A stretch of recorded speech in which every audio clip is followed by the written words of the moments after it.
Hi YouTube! So this is going to be my video on Venus in the 11th house. Sorry that I've been gone for a really long time.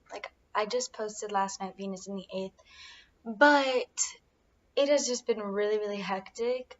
Plus Pluto went direct and I was feeling just down in the dumps and life, bro. I just work and things like that and school. Just stressful, so I haven't really had a lot of time to focus on what I want to do, which is this channel. But environmental factors get in the way. Anyways, let's just get to it. So Venus in the 11th house. Venus is the planet of love, grace, beauty, elegance, romance, creativity, wealth, prosperity. It's your love style or what you look for in a partner depending on whether you're female or male. And the 11th house is about your community. It's humanitarian. It's a humanitarian house. It's traditionally ruled by Aquarius. Now, your Venus does not have to be in the sign of Aquarius for your Venus to be in the 11th house. The 11th house is just traditionally ruled by Aquarius. Therefore, it's the 11th side of the zodiac, and the 11th house belongs to Aquarius. And this is just going to give your Venus sign a little bit more Aquarian characteristics. I am shuffling my tarot to help communicate better because that's what I like to do, because I don't have this placement and sometimes it just gets all jumbled up when I want to say something. So yeah, let's get started. So first of all, you look for in a partner someone who is social and likes to talk about a variety of subjects. This is a sign, this placement, these are the type of people that like to talk about more eccentric ideals and I mean eccentric ideas and innovative ideas rather than mundane and boring things.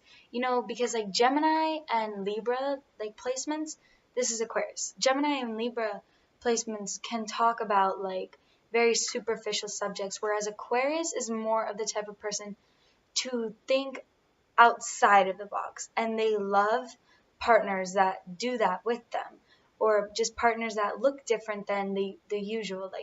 They like people that are friendly. They often have a lot of people of the opposite gender who they're friends with. They usually have a large network of friends, or they a large circle, depending on other placements, but I'm just talking about Venus in the 11th house because you could have some other aspect that tells you that you rather not be a social person. But you like friends and partners that improve your points of views on whatever you're interested in. So let's say it's politics. You like someone that helps you to improve and progress your ideas and to think something better to add on. Whether you're interested in freaking aliens, a lot of Aquariuses love outer space, and they love Aquariuses are the people to text you at 2 in the morning and be like, hey, do you want to talk about aliens or something? I saw that on Instagram and I was just like, oh my god, that's so true. They also get along with people of all different cultures and backgrounds. It's not necessarily they relate to them. A Venus in the 9th house would want to find a partner or that is of a different religious or cultural background because they want to merge, or they feel disconnected from who they are.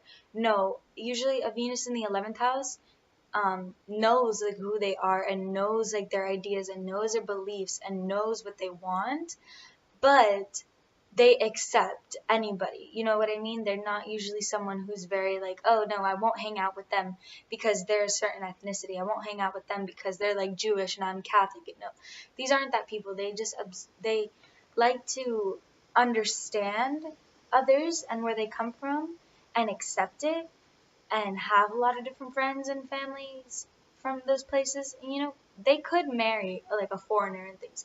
That's not uncommon, but that's more of a 9th house thing. Here they just accept it and they love friends from different backgrounds and stuff because it gives them kind of a taste of everything. Plus, these are usually caregivers.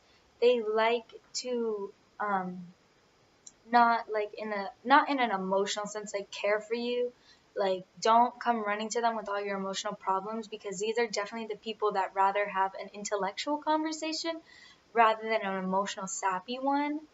That's just who they are. Not saying that they can't do that, but they just prefer an intellectual conversation. Yes, so let's go. They usually bring a lot of positivity and a lot of um, open-minded influences to any friend group that they are in. And usually they have a variety of friend groups. They don't necessarily just stick to one person or one best friend all the time. Like, they could have one, like, their mains, but like they usually can socialize with anybody. Like, you throw them into a room of people, or like just like a circle of friends that they don't necessarily know, and they can adapt to it well. They could also be like a very popular person, whether it be in the workplace, whether they'd be like in school, anywhere. Usually they gain a lot of popularity, um, just because they can connect with others really well, because it's a humanitarian sense. So they like kind of understand human suffering and human rights and human, like, for who humans are. They accept it and they understand it, and yeah, that's how they are more of like a caregiver, because they're caregivers in the way that they understand, in the way they intellectualize, in the way that they rationalize. They give you advice, or they give you like viewpoints and stuff that come from more of a logical perspective rather than an emotional feely one.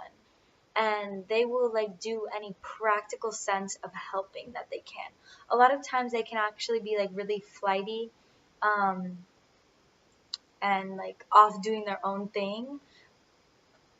That's why they're not necessarily like the person that you would call up like when you need them, like right then and that second, because they're probably doing something right at that moment, or hanging out with someone else, and they can't necessarily attend to you right now. But um if they're available, like, they would, things like that. And they need to maintain like pleasant relationships, and they don't necessarily like arguing in any relationship, whether it be platonic or romantic. You know what I mean? um, any relationship that they're in, especially romantic, they are going to need freedom. They, I'm not saying that they can't be jealous. Like, I'm sure like everyone gets jealous and like possessive over like the person that they like or love, but they don't necessarily like it when the other person's trying to cage them in and like keep them in one spot the entire time. They don't like that. And they're not known to be like cheaters. But like the more you restrict them, the more they want to escape, the more they feel confined, and the more they want to just get out and have fun, because they're naturally like really bubbly social people. So when you try to restrict them to just one person the entire time, and like it's not necessarily going to make them feel good on the inside, or they'll feel a lot better. They're social butterflies in a sense. Relationships also, like one-on-one, like romantic relationships, the person has to learn or has to be able to listen, because these people can talk a lot about their ideas and what went on in their day, like what they're feeling. They can talk a lot about that, but they can also be good listeners. But they need someone who's a good listener, because at times they are the people that cut you off. You know what I mean? But that's only because they feel as if no one's like taking the time to listen to what they have to say. Um, yeah, so they also enjoy like group activities. Um, they can also be very artistic and creative when it comes to their individuality, because they tend to want to be more eccentric and more like they want to stand out and be like their own unique person. So they can be very creative when they want to be.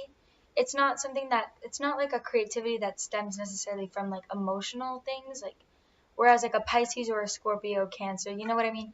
They'll like their creativity usually stems from their emotions, whereas like this Venus in the 11th house stems from what they picture something in their mind of how they want it to be, and then they just do it. They're innovative people, and they can make their ideas very creative.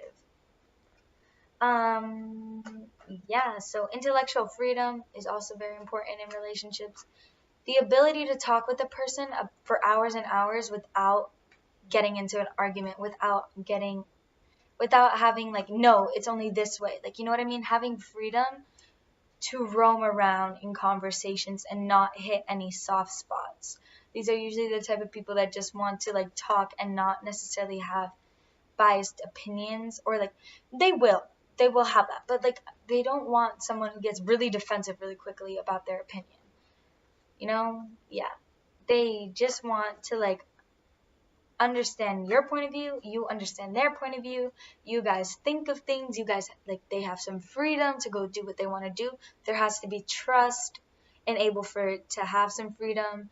The person has to be smart. They don't really like stupid people because it just like hurts their head a little bit. You know what I mean? Like there's there's a stupid like book smart, like, oh, okay, like you fail school, like whatever. But then there's the common sense stupid and the people that can't even think for themselves. You know what I mean? They don't like those people because it's just like, oh my god, like I'm trying to have a conversation with you, like why are you like so dumb? Or people that always, a lot of times they can find problems with authority figures and the way the system is and the structure of the system and whatever it be. And like if people, when they're trying to like tell you like, oh, like I think the system's messed up because this, that, and the person just goes, that's just how it is. They don't like that. You know what I mean? When they just like stop them there, like yeah. But you also find a lot of similarity, like relating, and you can see both sides of a situation. You'll probably like stick to your side, but you can see both sides and understand anything. Um, yeah, that was it for my Venus in the 11th house video. Sorry it was late, and I hope you guys enjoy, and I'll see you guys later.